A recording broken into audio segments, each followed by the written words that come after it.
A arte da guerra, Sun Tzu. O verdadeiro objetivo da guerra é a paz. O livro A Arte da Guerra foi escrito por volta de 481 a 221 anos antes de Cristo e é considerado um ótimo referencial de liderança até nos dias de hoje. Recentemente, ele foi adotado como manual de estratégia por empresários de todo o mundo. Foi muito lido pelos melhores generais da atualidade.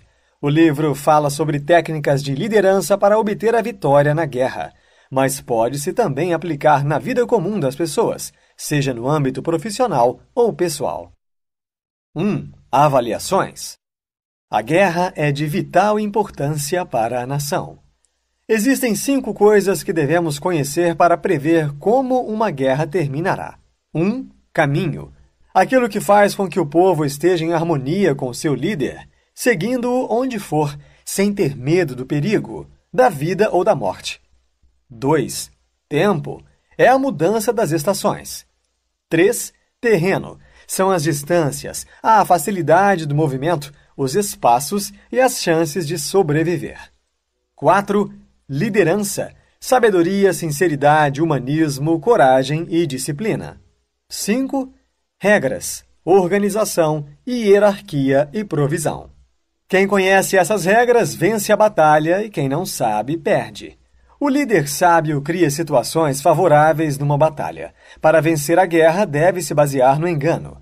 Finja ser franco quando puder atacar e ser forte quando não puder. Ataque o adversário quando ele estiver desorganizado. Evite atacá-lo quando ele estiver preparado. Confunda-o e desconcentre-o, fazendo com que ele se irrite. Estimule a arrogância dele, simulando fraqueza. Calculando bem, aumentamos a probabilidade de vencer, pois quem avalia as situações, os riscos e recursos, verá o resultado surgir com clareza. 2. O combate. O general que compreende a guerra é o ministro do povo e o protetor da nação. Mesmo que estejamos ganhando uma batalha, não podemos demorar muito para terminá-la ou nossas tropas irão se desanimar e perder a motivação. Se as tropas estão cansadas, suas armas gastas, seus mantimentos acabando e a vontade já se foi. O cenário poderá mudar, as coisas ruins poderão aparecer e as más influências dos inimigos se manifestarão. Guerra longa nunca é benéfica para ninguém. Todos os envolvidos sofrem e gastam muito mais recursos. Um bom general é aquele que se mantém à custa do inimigo. Em uma guerra, o mais importante é alcançar a vitória e não ficar persistindo no caminho até ela. 3. Estratégia de ataque. A habilidade suprema não consiste em ganhar 100 batalhas, mas sim em vencer o inimigo sem combater. Como regra geral, é melhor conservar um inimigo do que destruí-lo, pois a vida e os recursos têm muito mais valor do que a morte e a destruição. É fundamental primeiro destruir os planos do inimigo, depois as suas alianças e, se necessário, por fim, ataque suas tropas. Quem ataca com pressa ou fúria, sem se preparar direito, vai perder muitos soldados sem necessidade. O verdadeiro líder domina um exército sem lutar, conquista uma cidade sem cercá-la e derruba um governo sem demora.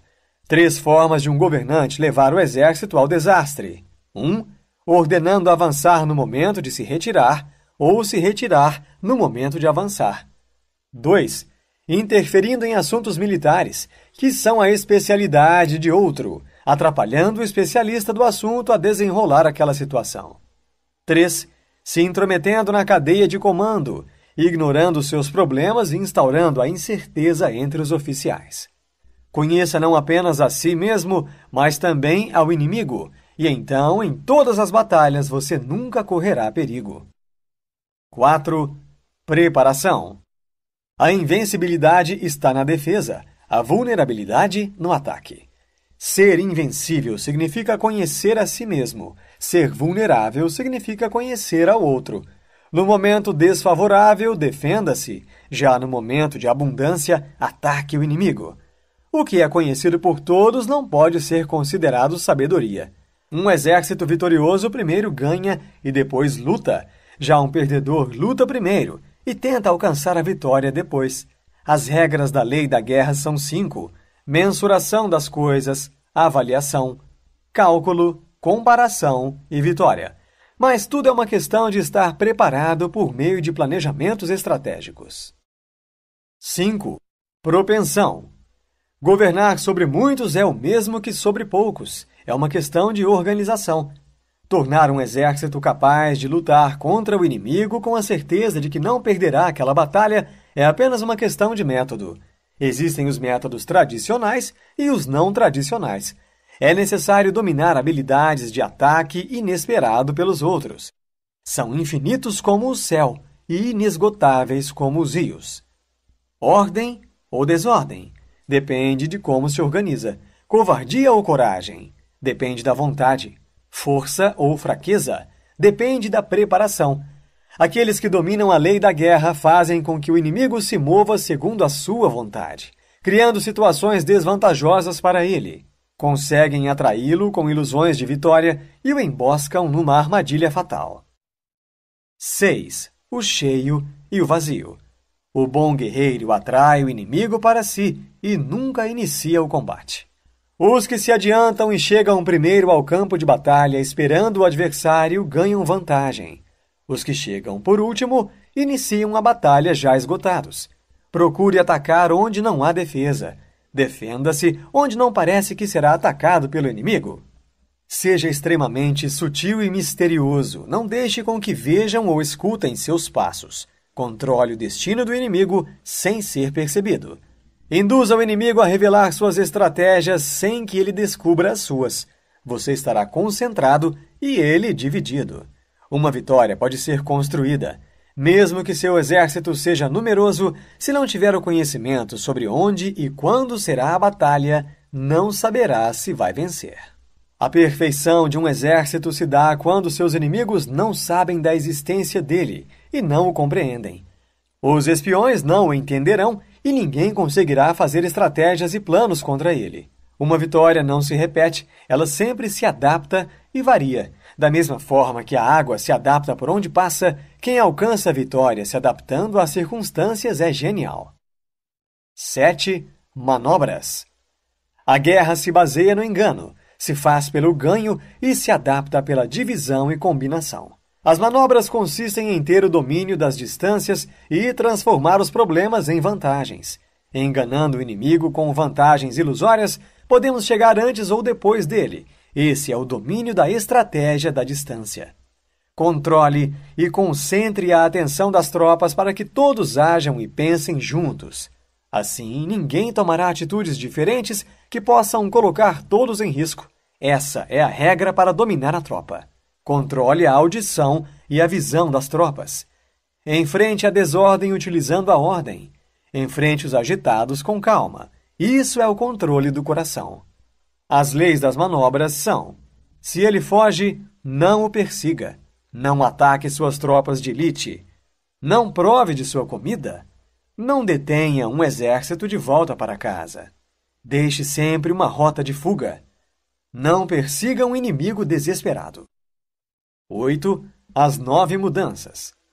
Por essas razões, o general sábio pondera, pesa o que há de favorável, de desfavorável e decide o que é mais acertado. Ao levar em conta o que é favorável, torna o plano executável. Ao levar em conta o que é desfavorável, soluciona as dificuldades. 1. Não acampe em terreno baixo. 2. Seja diplomático na fronteira e faça aliados. 3. Não fique em terra ruim. 4. Em terra inóspita, planeje. 5. Em campo de morte, lute. 6. Algumas vias não devem ser percorridas. 7. Alguns exércitos não devem ser atacados. 8. Algumas cidades não devem ser sitiadas.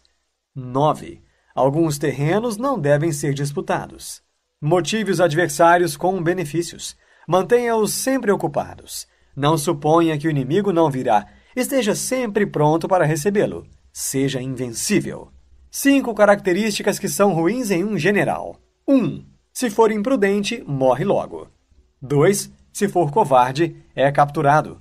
3. Se for exaltado, será humilhado. 4. Se for moralista, será difamado. 5. Se for bondoso, sofrerá. 9. Sobre a movimentação. Quando há inquietação entre os soldados, o general já perdeu sua autoridade. Uma tropa deve escolher permanecer em lugares altos e evitar os baixos, ficar na luz e fugir da sombra. Quando houver tempestades, espere até acalmar para prosseguir. Mensageiros com palavras doces estão se preparando para atacar. Mensageiros agressivos quer dizer que estão se preparando para fugir. Mensageiros com justificativas razoáveis provavelmente querem negociar. Se um inimigo pede paz sem uma proposta, está preparado para traí-lo. Se houver inquietação entre soldados, isso mostra que o general perdeu sua autoridade.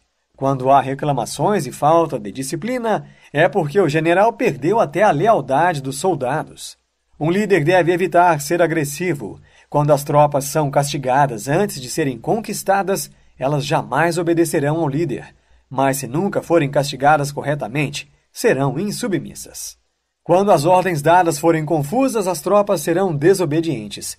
Mas se as ordens forem claras, confiáveis e justas, elas serão cumpridas, e o líder e suas tropas andarão em comum acordo.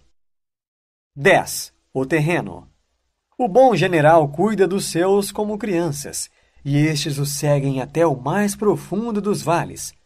Trate os soldados como filhos, e estes morrerão ao seu lado. Os terrenos podem ser classificados em 6 formas. Acessível, terreno fácil em se deslocar. Tortuoso, terreno fácil de sair, mais difícil de entrar. Indeciso, terreno desvantajoso para ambos. Apertado, terreno estreito. Acidentado, terreno ruim. Distante, terreno largo. Para vencer é necessário que estude o inimigo, meça as distâncias presentes nos terrenos e avalie as dificuldades e perigos. Um bom líder avança sem desejar a glória, se retira sem ter medo de ser castigado, pois o seu maior desejo é proteger e cuidar. Sendo assim, ele terá muito valor. 11. Os 9 territórios.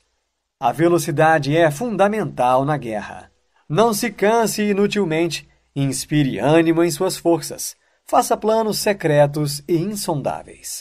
Perceba os feitos de bravura que fizeram a diferença e torne-os regra. A adaptação constante vai trazer sucesso para administrar as tensões. Um líder deve ser silencioso, sereno, insondável e imparcial. Ele modifica seus planos e ações a todo momento, para que ninguém saiba o que realmente está realizando. Consegue levar seus soldados ao limite de seus potenciais.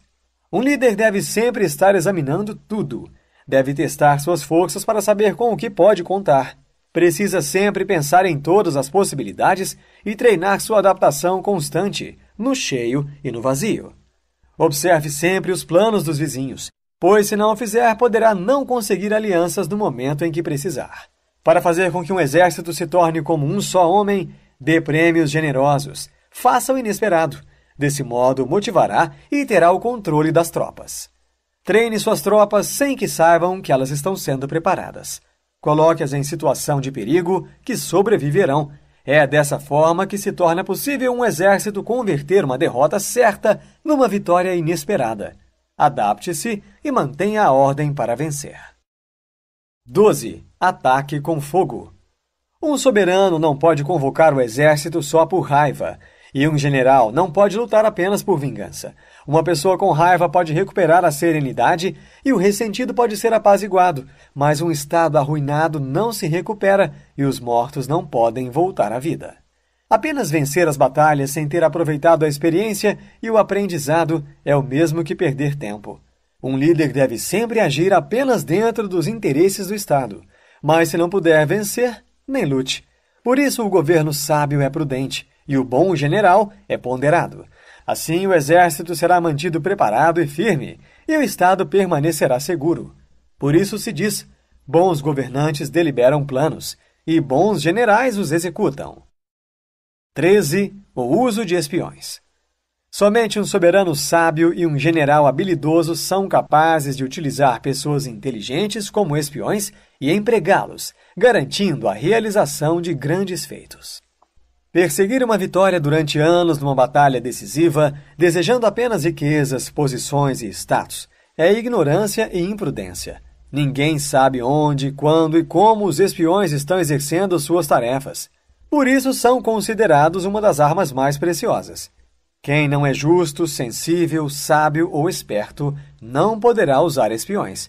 Precisa ser delicado e sutil para conseguir informações deles. Na guerra, as operações secretas são o que mais influencia as movimentações das tropas. Insights.